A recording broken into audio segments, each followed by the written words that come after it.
ఏంటి కార్తీక పౌర్ణమి? అసలు ఇది కార్తీక మాసం అనడం కరెక్టేనా?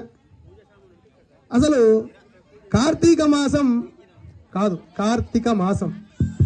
కృత్తికా నక్షత్రం పౌర్ణమి నాడు ఉన్న మాసాన్ని కార్తీక మాసం అంటారు. మనకన్నిటికీ దీర్ఘాలు ఇవ్వడం అలవాటు. పూర్వీకులు వాళ్ళు మరి అంత పూర్వీకులు కారు, పూర్వీకులు. పరీక్షలు కావు, పరీక్షలు. అలాగే కార్తీక మాసం కాదు, కార్తీక మాసం. కృత్తిక అనే మాట వృద్ధి చెందితే కార్తీకం అవుతుంది.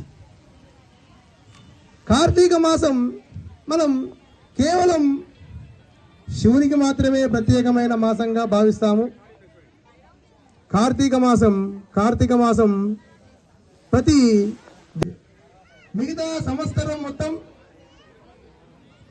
ఏ దేవుణ్ణి పూజిస్తే ఎంత ఫలితం వస్తుందో ఆయా దేవుళ్ళందరినీ కార్తీక మాసంలో పూజిస్తే అంతకు 10 ఫలితం లభిస్తుంది.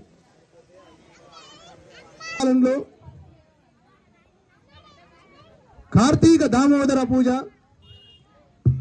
సాయంత్రం ఉమామహేశ్వర పూజ, త్రయంబకేశ్వర పూజ జరుపుకోవడం ఆనవాయితీ.